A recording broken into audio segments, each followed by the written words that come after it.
right now. Y'all need to watch that. But anyways, man, what's good, YouTube, man? It's your boy, Jay Willie Silly, man, aka Mr. Take It Easy. For you end up like Beezy, man, make sure y'all follow my Twitch, man. Subscribe to my second channel. Everything you know about your boy Jay, it's in the description down below. You know what I mean? Like I said, College Football 27 Dynasty is up and running right now. Discord link is in the description down below, you know what I mean? But I don't know, man. I got this little, like, see, when it comes to me, y'all, you feel me? Like, being scared and being uneasy, bro, it's kind of, like, when watching movies, it's kind of exciting to me a little bit. You know what I'm saying? But like I was just saying, y'all, watching Obsession, I'm going to say it again. I'm going to say it again. I said it before and I'm going to say it again. One of the most craziest movies I've ever watched. And I can't believe I'm saying that out of all the scary movies I watched. I'm not going to lie. No, the other one is The Boy. Chat, I'm going to tell y'all this right now. Don't watch The Boy.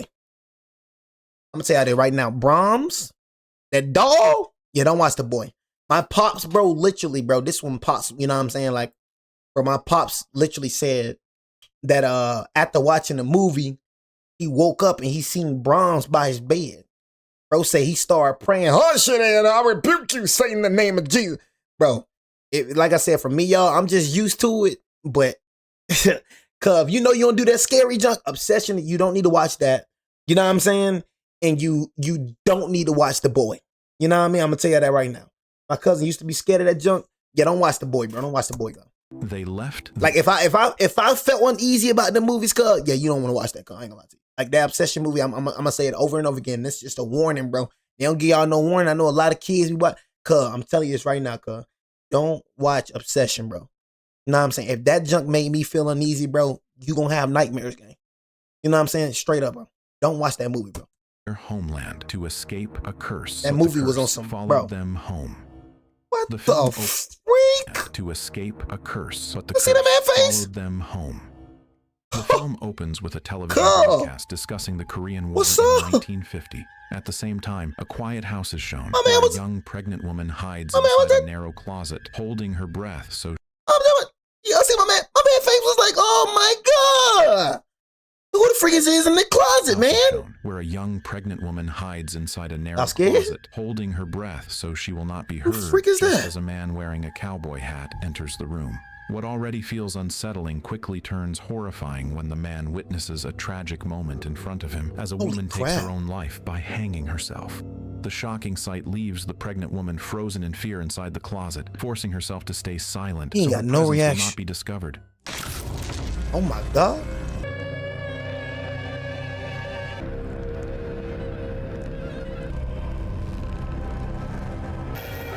He just watching like this. The story then shifts to the present day at a university in America, where we are introduced to Sophie Park, a Korean-American young woman who has lived in the United States with her family since childhood and is now enrolling as a new student. On her first day on campus, she's approached by a Korean student who warmly invites her to join the Korean student community. But Sophie feels awkward because despite her Korean blood, she cannot speak Korean at all and barely knows anything about her heritage, so she politely declines the offer.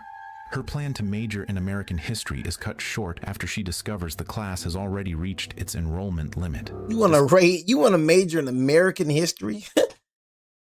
You really think they're going to tell you the truth? One thing about America, they don't tell you the truth about history. You know what I mean? So if you want to major in American history, look, if you want to know about American history, that's research you're going to have to do on your own.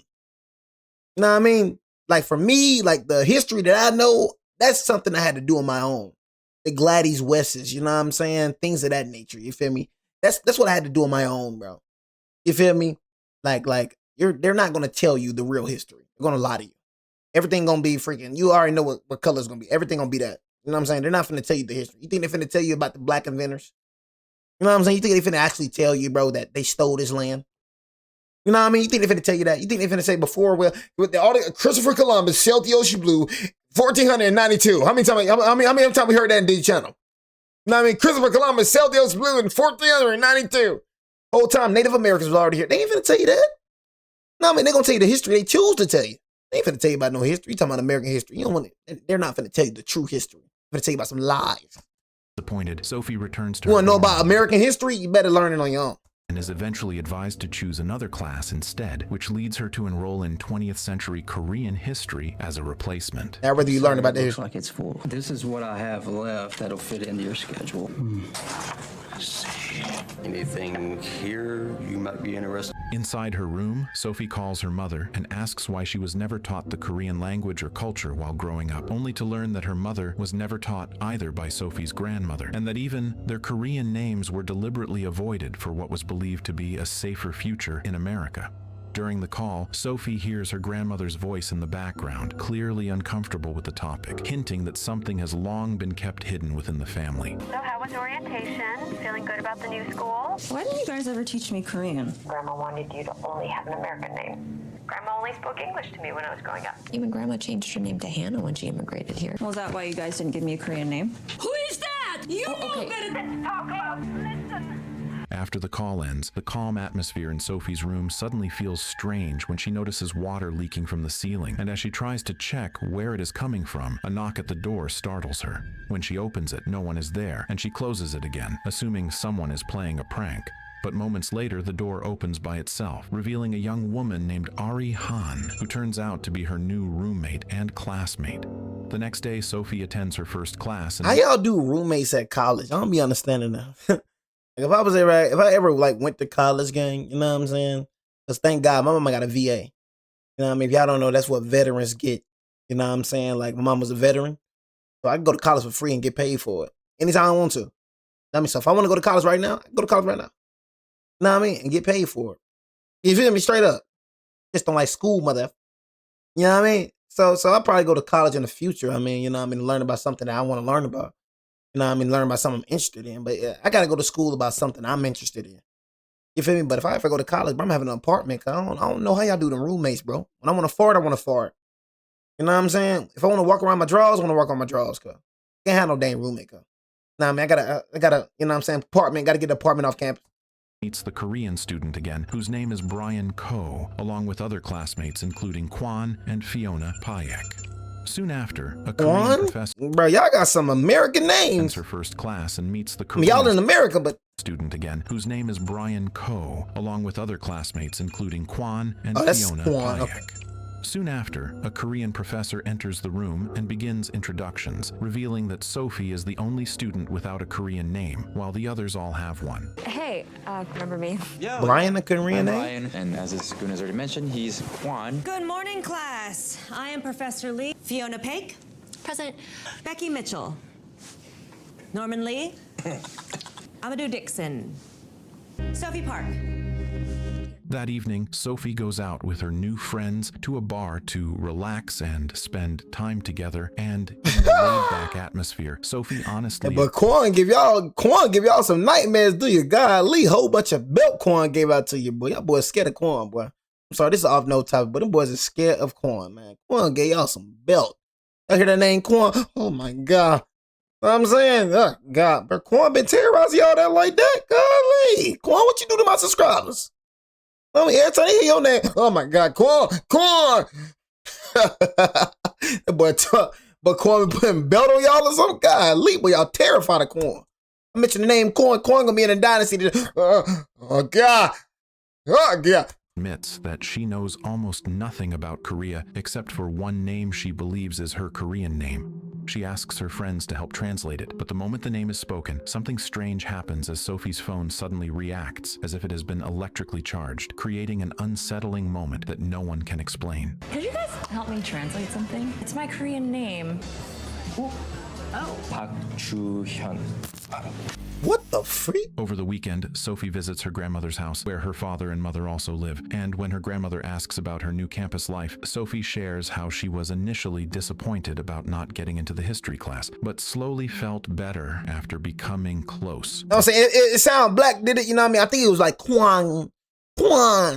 Now, I see how it was. I was thinking about my partner when he said Kwon. I'm like, dang, Kwon like a black name, you know what I'm saying? But how it was Kwan. I was like, oh, you know what I mean? It looked like more like a Korean name. Several Korean students. That connection sparks Sophie's growing interest in Korean culture and even makes her want to start using her Korean name, but hearing this causes her grandmother to react strongly, becoming visibly angry, as if Sophie has unknowingly touched a secret she has been desperately trying to keep buried. Without offering any further explanation, her grandmother abruptly leaves the dining table, leaving Sophie confused and unsettled. After her grandmother walks away, Sophie's father hesitantly confirms that Sophie and every member of their family were indeed given Korean names at birth, but those names were deliberately never used. He admits that he cannot fully explain the reason behind it, as the decision had always come entirely from her grandmother. Sophie's mother then tries to soften the situation by explaining that her grandmother's reaction is most likely rooted in deep trauma from her youth. I'm saying, like, well, we can't say a name or something, you know what I'm saying? What, can't say the name? Why grandma tweaking about shouting saying a name, bro? Can't say a name or something? Golly, what, if I say a name, I'm gonna get cursed? She experienced painful treatment during the Korean War, Dang. a memory that has stayed Let me see this title. The curse that followed her bloodline across generations. With her into adulthood. She asks Sophie to try to understand her grandmother's feelings. Tell us about you and your school. How is it, Sophie? Actually, they're Korean. Good for you. I'm even considering going by my Korean name now. You don't have a Korean name, Sophie. I haven't seen her this bad. Okay, we thought our side of the family, it was important for you to have. Grandma was not. Oh, look, I know you're not Korean. Oh, no. Her this bad. Okay, we thought our side of the family, it was important for you to. Oh, your side of the family? Yeah, right. Your side of the family, right? Look at him. Have. Grandma was an outcast when she was basically your age. Please go upstairs and apologize. Following her mother's advice, Sophie eventually gathers the courage to approach her grandmother and apologize. I mean, dang, she gotta apologize, you know what I'm saying? Because she wanna use her name? You know what I mean? The heck with grandma. You know, I would have said the heck with you. Freak, I gotta apologize. I can't want to use my Korean name. See, one thing I'm not gonna do, I'm not gonna apologize for something, you know what I mean? I don't feel like I'm in the need of apologizing for. I ain't apologizing to grandma for nothing. You know what I'm saying? If I want to use my name Korean name, I'm use my name Korean name. King Guan. I mean, Chai Wang. I mean, Poo Swang. You know what I mean? Whatever I want to use, I'm going to use it. You know what I mean? Grandma, you ain't got the right to be mad at me because I want to use my dang Korean name. What the freak is you to tell me I can't use my dang Korean name, boy? Conversation, her That's grandmother finally reveals part of her past, explaining that she intentionally brought Sophie's mother from Korea to America when she was still a child in order to protect the family from a curse that she believes has haunted their bloodline for generations. She even makes Sophie promise never to use her Korean name, insisting that it is the only way to keep them safe. Sophie, however, finds the explanation impossible to believe. And what's wrong with your TV, G? Quickly causes the tension. I'm just saying, what's wrong with your TV? I ain't gonna lie, I was just like trying to pay attention to your TV. I'm like, your TV kind of throwing me off a little bit, gang. Sophie, however, finds the explanation your impossible TV good, gang? to believe, and her disbelief quickly causes the tension to rise again until her grandmother loses control and reacts harshly. What the freak, bro? She just slapped the taste out of her mouth. To rise again until her grandmother loses control and reacts harshly. The confrontation deeply wounds Sophie, leaving her angry and hurt, and she decides to leave her grandmother's house that very night. Overwhelmed by emotion, Sophie drives aimlessly before stopping at a bar to calm herself down. After spending some time drinking, her attention is drawn to a man who has just entered and taken a... That's that mother effer from the Squid Game? Is that you from the Squid Game, G? After spending some time drinking, her attention is drawn to a man who has just entered and taken a seat nearby. Without realizing it, Sophie begins to watch him, especially after noticing that he appears to be Korean. Summoning a bit of courage, she approaches him and through a brief introduction learns that his name is Jun, who turns out to be a newcomer as well, much like herself. Their conversation flows naturally, making Sophie feel comfortable, and eventually the two leave the bar together. As her interest in Jun grows stronger, Sophie learns that his fluent English comes from having attended an international school, while Jun discovers that Sophie cannot speak Korean despite her heritage, prompting him to sincerely offer to help her learn the language. I'm Jun. Sophie. Wait, you came from Korea. Can I get you a drink? Dang, you want to buy your boy? How is your English so good? Trust me, attended international boarding schools my whole life. Their warm conversation continues until they arrive outside Sophie's dorm, and before parting ways, Jun expresses his desire to see her again. Already falling for him, Sophie saves Jun's number on her phone without hesitation. The following day, Sophie and Jun meet again at a restaurant. Oh, shoot, man. Phone without hesitation. The following day... This was probably like the hardest thing I had to do right here. You know what I'm saying? This is probably like the hardest thing I had to do right here. It's cut off sweets, man. I mean, like I made a vow to myself that I'm not gonna eat no sweets. You know what I'm saying? I'm not gonna eat sweets for the whole year. You know what I'm saying? Yeah, man. I'm not eating sweets for the whole year, and that's gonna be a big task, man. Because this right here, man, this looks amazing. You know what I mean? Like this looks amazing right here. You feel me? So it's like, you know what I mean? Like that sweet tooth. Y'all ever had bundt cakes? You know what I'm saying? Y'all ever had bundt cakes before? You feel me? Bundt cakes? Oh my God, y'all. When my mama let me taste them bundt cakes, oh my God. You know what I'm saying? Y'all, what the freak? You know what I'm saying? When I taste that bundt cake, y'all, oh my God, I warmed to that bundt cake. Good God almighty, dog, I need to start talking before I go get a dang bundt cake. You know what I'm saying? Hey, bro. Yo. Hey, bro, hey, y'all, if you got a sweet tooth, don't go to bundt cakes. You know, I'm going to tell y'all this right now. Don't do it. If me, do not do it right now. I warmed that thing up. I forgot what flavor it was, y'all. When I mean that was the best thing I've ever tasted in my dang life, bro. You know what I'm saying? Best thing I ever tasted in my dang life. That and pecan pie. I ain't gonna lie, I didn't think I liked pecan pie, man. Until one Thanksgiving, man, I just tried it and I was like, oh my good God almighty, dog. You know what I'm saying? I like, bro, why nobody ever told me that pecan pie bust like this? You know what I mean? I've been eating pecan pie ever since. Sophie and Jun meet again at a restaurant, marking the beginning of their romantic relationship. Their closeness quickly blossoms into affectionate moments, leading them to officially become a couple. Amid her happiness, Sophie reminds Jun of his promise to teach her Korean, and Jun agrees on one condition, that Sophie must first have a Korean name. It's not too spicy for you? You teach me Korean. Really? Yeah, I want to learn. I'm just saying, did your grandma just tell you not to use your Korean name? You know what I'm saying? I mean, dang, some people got to learn hard, though. I mean, I can't blame you, you feel me? Like, I can't hold you for that. You know what I'm saying? Because it's like, I won't believe my grandma saying either. Mother ever saying I'm cursed because I want to use my dang name? If I don't use my dang name, I use my dang name, bro. Real talk. It's crazy that she gonna have to learn the hard way, though. You know? You need a Korean name. I already have one. What is it? Because like, y'all think about it, y'all. Would you really believe, like, if we was in her position, right? Would you really believe, you know what I mean, that I'm cursed because of my name? Like, okay, so look, if I want to use my Korean name, you telling me because I want to use my Korean name, I'm cursed? So we got to put ourselves in her position, like, you know what I mean? Not from a watcher, you know, from being a watcher, you know what I'm saying? But let's put ourselves in her position. Will we really believe our grandma, you know what I'm saying we're cursed for generations? Because, you know what I mean, we'll be cursed for generations because I want to use my Korean name. You know what I mean? We probably be thinking that grandma off that dopey or something, you know what I'm saying? You need a Korean name. I already have one. What is it? Maybe you'll find out. A few days after they start dating, Sophie introduces Jun to her family, who warmly welcome him, especially her mother and father. During their conversation, it is revealed that Jun's ancestors came from Seoul, the same city where Sophie's grandmother was born. Oh, so you want to use a Korean name? Unlike the friendly reception from Sophie's parents, like your mom. her grandmother stares at Jun with an unsettling intensity from the moment she sees him. Jun then presents a gift he brought for her grandmother, neatly placed inside a small box. But when the box is opened and its contents are revealed, her grandmother's reaction turns extreme. She screams hysterically at the sight of the beads inside, as if the object has awakened a long-buried trauma. Feeling deeply uncomfortable about what happened, Sophie steps outside to collect herself, and Jun follows her, trying to comfort her while asking her to be understanding of her grandmother's lingering past and quietly admitting that he himself carries a dark side that not many people know about. Jun, nice to meet you. Oh, come here.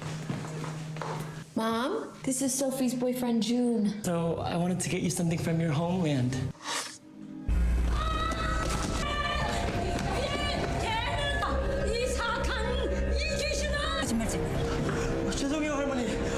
Sophie, stop. Hey, look. I'm never coming over your house again. You know what I'm saying? I'm going to tell you right now. That is a real, like, that can break up. We can break up for that. You know what I'm saying? That's a breakup.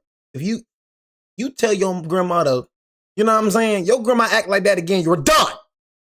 Point blank, period. You know what I'm saying? I'm being a gentleman. I'm giving her some gifts and she point time. You know what I'm saying? Like, oh no. Your grandma act like that again, we're done. You know what I'm saying? I'm telling you straight up like that. Like I said, one thing about me, I'm gonna keep it real with you, gang. I don't do that weird family junk, especially if I'm cool. Especially if you got a weird brother sizing me up, I'm gonna smack the taste out your brother's mouth. See, I'm one of them people that will smack the taste out your dad's mouth. I don't want to be that person. You know what I'm saying? Like, I take real offense to me being respectful. I'm a respectful dude. I don't come disrespectful, bro. So if I'm being respectful and then your dad being disrespectful, I'm probably gonna slap the taste out your dad's mouth. So I need to leave this area. I'm not one of them people. Y'all know how it be on the movies. You feel me? The dad be disrespected for no reason and the dude just be taking it. I ain't one of that person at all. I'm gonna walk out of this house before I slap your dad in the mouth. Yo, I'm gonna just keep it real with you. I ain't the one, gang. I ain't gonna lie to you. I don't know, bro. I'm telling y'all, bro. I'm not saying I got a split personality, bro. I'm not trying to put that on myself, y'all. But when I'm being respectful, y'all, and somebody disrespect me, y'all, I ain't gonna lie, y'all. It's just this side that come out of me, bro, that I can't control, gang. Like, I can control it, bro, but it's like a different person come outside of me. Now I'm like, it's like, you knowing yourself, you gotta remove yourself from a situation. It's just like this freaking anger, and it's just this freaking like, bro, I can't explain it, y'all, bro. You know what I mean? That's my biggest, like, bro. You want to know one thing to piss, like to tick me off, gang, is, you know what I'm saying? While I'm being respectful and you disrespect me for no reason. It's something about that, y'all, I can't explain. It's like I'm being respectful, like I'm being actually respectful to you. You know what I mean? You just disrespect. Oh my God. I don't even want to think about it, y'all. You want me to use my Korean name. I'm telling y'all, bombs are going to be dropping everywhere. You still Everyone. haven't told me what it is. I want to hear you say it. Park Ju-hyun. Several days after the incident, she said the name. Oh my God. Sophie returns to her college routine as usual, though her thoughts remain consumed by Jun, who has not contacted her at all. During a lecture, she suddenly hears a whisper calling her name from behind, and when she turns to look, she sees her classmates behaving strangely, staring blankly as if something is terribly wrong. Freak, bro? Moments later, Sophie jolts awake and realizes it was only a nightmare. She immediately reaches for her phone, hoping to find a message or missed call from Jun, but she is once again confronted with the painful reality that he has not reached out to her for days. Still shaken, Sophie gets out of bed and walks toward the bathroom to steady herself, but she abruptly stops when her foot accidentally steps on a shard of broken glass lying on the floor. One evening, trying to distract herself, Sophie goes to a karaoke bar with her friends. While casually scrolling through her phone, Ari playfully snaps a photo of Sophie and Kwan, but when she looks at the image more closely, she notices something unsettling as Kwan's face appears blurred and obscured as though something invisible is covering it. The strange occurrences continue when Sophie, slightly affected by alcohol, suddenly becomes fixated on a television screen displaying what looks like her own reflection in an unfamiliar place, standing beside a man wearing a cowboy hat with his head lowered. As the man slowly lifts his face, Sophie is overwhelmed by a surge of fear, panicking and rushing to leave the place. All right. This is some weird-ish, y'all. We clicked on some weird-ish. Shortly afterwards, she receives a call from her mother informing her that she and Sophie's father are on their way to San Francisco for work. And during the conversation, her mother asks Sophie to check on her grandmother, who has not been in contact for some time. Just as Sophie arrives at her dorm room and is about to enter, her grandmother suddenly appears and startles her, urgently warning Sophie to be more careful. Without offering much explanation, her grandmother asks her to come to the house as if there is something important she needs to show her. When they arrive, Sophie immediately notices that the house looks dark and in disarray, as though something has disturbed the peace within it. Upon reaching the second floor of the dark and disordered house, her grandmother leads Sophie into a bedroom and hands her an old photograph, asking her to look at it carefully. In the photo, Sophie sees the image of a woman. Oh, so that was you. Oh, shoot. So that was her grandmother. The person that we seen in the closet at first was the grandma. You know what I mean? And the dude that we just seen on television was the dude with the cowboy hat. Oh. And with a heavy voice, her grandmother explains that the woman is her own mother, who took her own life at the beginning of the story when she was only 19 years old. On the night it happened, her grandmother had been hiding inside a closet while pregnant with Sophie's mother. With eyes still filled with trauma, her grandmother tells Sophie that all the strange events happening to her now began the moment Sophie's Korean name was spoken and shared, unknowingly opening the path for Jun to return. According to her grandmother, Jun is not an ordinary man, as Sophie believed, but an entity from the past who has come back carrying deep resentment toward their family bloodline. Oh, shoot. So Jun is not a real person. Wow. She then reveals a long buried secret, explaining that several generations ago, one of their ancestors had been Jun's partner, but the relationship ended in betrayal when Jun's wife was discovered having an affair. The heartbreak drove Jun to take his own life, and from that moment on, his soul never found peace, transforming into a vengeful spirit, determined to seek revenge by targeting the women of their family generation after generation. That's crazy. The spirit does not merely haunt them, but slowly invades their minds, causing them to lose control of themselves until they are driven to end their own lives, because Jun believes that only in death can they become his companions in the afterlife. The curse eventually reached Sophie's great-grandmother, and during that time, the terror she endured grew stronger each day. She began hearing whispers, sensing an unseen presence, and living under constant pressure that gradually eroded her sanity. Sophie's grandmother, who was still very young and pregnant at the time, could only watch as her mother deteriorated until she finally chose to sacrifice herself in the hope that her death would appease June's rage and protect her daughter and unborn grandchild from becoming the next victims. However, the sacrifice did not completely break the curse, it merely delayed it. After that tragedy, her grandmother took her young daughter, Sophie's mother, and left Korea to settle in America under a new identity, believing that the only way June could track their descendants was through their Korean names. Dang. That is why she forbade everyone in the family from using their real names and tried to erase their past from the family records. But all those sacrifices feel meaningless now that the Korean name has been spoken again, allowing June to slowly return and enter Sophie's life. Having raised Sophie since she was a child, her grandmother knows when Sophie is lying and presses her to tell the truth, until Sophie finally admits that she did share the name in front of June. That confession only strengthens her grandmother's belief that June has already found them.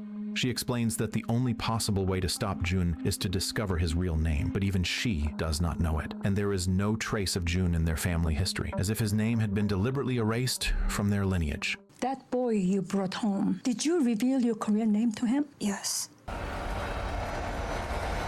My ancestor was June's bride. He found out that she was having an affair. He killed himself. I'm so sorry, Grandma. A ghost that sought revenge, driving the women to suicide for generations.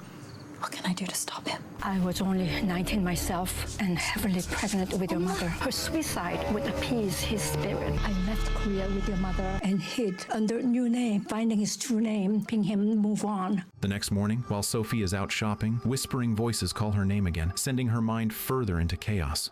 The terror and hallucinations continue to escalate until she lashes out at a man wearing a cowboy hat, believing him to be Jun. Panicked and shaken, Sophie rushes home, only to be horrified by the sight of her grandmother lying unconscious on the floor. She immediately takes her grandmother to the hospital, and after medical treatment, the doctor explains that her grandmother has fallen into a coma and urges Sophie to contact her parents as soon as possible.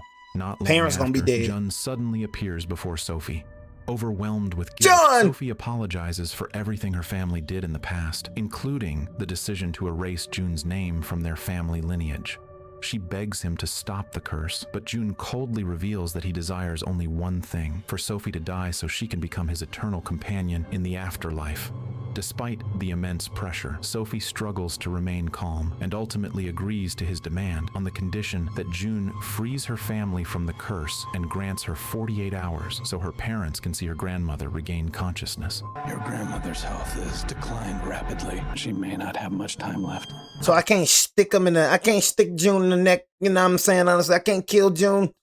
You know what I mean? I can't, you feel me? Because he seemed real, so if I could just stick him in the neck one time, I can't stick him in the neck. Yeah, recommend calling your parents. All because you said that day. Erased you from our history. I don't want her. I want you. So let's make a deal. Please let her go. You release her from this, and I'll willingly sacrifice myself to you. Give me 48 hours. I want my parents here so she doesn't wake up alone. When Sophie tries to call her mother, the number is unreachable, leaving her no choice but to send a voice message explaining that her grandmother is now in a coma. See, look, one thing I'm not going to do is take myself out. I'm going to fight till the break of dawn, June. You know what I'm saying? I'm going to tell you that right now. One thing about Jay love his life. You know what I mean? Jay not going out like that, man. I'm not going out. I got one life. June, we going to fight till the break of dawn. June, I will find a way to beat you, June. You know what I mean? I'm going to find a way to beat you. If it takes every single gut, every single heart, I'm telling you, June, I'm going to give you a fight for your money, June. You know what I'm saying? Straight up. But to think I'm finna sacrifice myself so you can leave me alone, oh, you got nothing coming, June. Julian Hospital. Desperate for answers, Sophie begins researching her family lineage. Got nothing coming. Well, I'll tell you that right now. Historical I'll tell you that right now. Seeking help from her female professor who can read Korean and explaining that this search is urgent because her grandmother may not have much time left and the family's history has always been kept secret. From the records, the professor uncovers a tragic event dated October 13th, 1902, when a member of Sophie's family ended his life at a power plant by electrocuting himself. His body later found submerged in water. After the incident, the family deliberately erased his name from the records, explaining why June's name never appeared in their family history.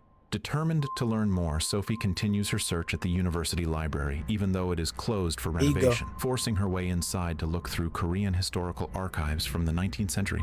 How you gonna find his name in there, though? That's too much, man. That's too much, man. Yeah, June probably got it, Chad. I ain't gonna lie, man. That's too much right there, man. I mean, I gotta go through 1, 2, 3, 4, 5, 6, and then the thing is, I go through all this, and the information I'm looking for probably not even in none of this right here. You feel me now? Yep, June probably got it, y'all. June probably got it. It's probably my time to die.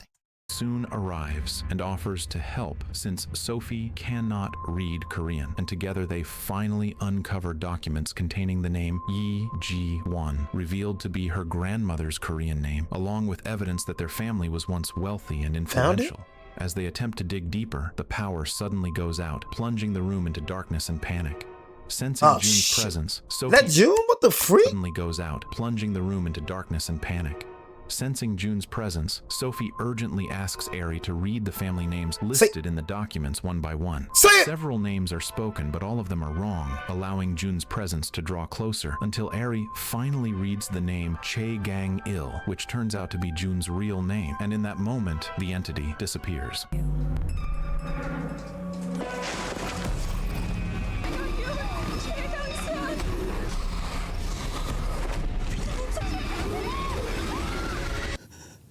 Sophie rushes back to the hospital to see her grandmother, but June appears once again and declares that knowing his name alone is not enough to break the curse bound to their family bloodline. He then forces Sophie to go with him into the afterlife and hands her a knife, demanding that she end her own life. Before Sophie can do anything, her grandmother suddenly regains consciousness, grabs the knife, and slashes her own throat to save her granddaughter. Her sacrifice is made for the same reason her own mother once did, to delay the curse so it would not claim another generation. Although the act does not completely destroy the terror, it gives Sophie and her family time to leave that place and begin a new life under a different identity. After losing the grandmother who raised her since childhood, Sophie finally understands that the only way to survive is to follow the same path, walk away from the past, and protect her family's secret at all costs. Now, Sophie carries the heavy responsibility of ensuring their real names are never spoken again, knowing that her family's safety depends on how well she keeps their identities hidden, and the story comes to an end. That was just like some real weird junk, you know what I mean, going on right here, you know what I'm saying? You know, that was really weird. I'm going to just keep it real with you, man. You know, I have no explanation. I don't know what the freak didn't happen. I'm going to just keep it real with you. I don't know what the heck happened, man. You know what I'm saying? It just was some real weird junk going on, man. And I don't know if this was scary. I don't know what it is. I'm just very weirded out right now. You know what I mean? But I appreciate everybody, man, for joining the stream, y'all. Hey, it's out of my hands, chat. It's out of my hands. You know what I mean? This will be the last day that we do, you know what I mean, the reaction live stream for a minute, man. You know what I'm saying? For a minute, man. I'm going to miss it, man. I'm going to miss it. You feel me? I'm going to miss this, man. We've done this, you know what I mean?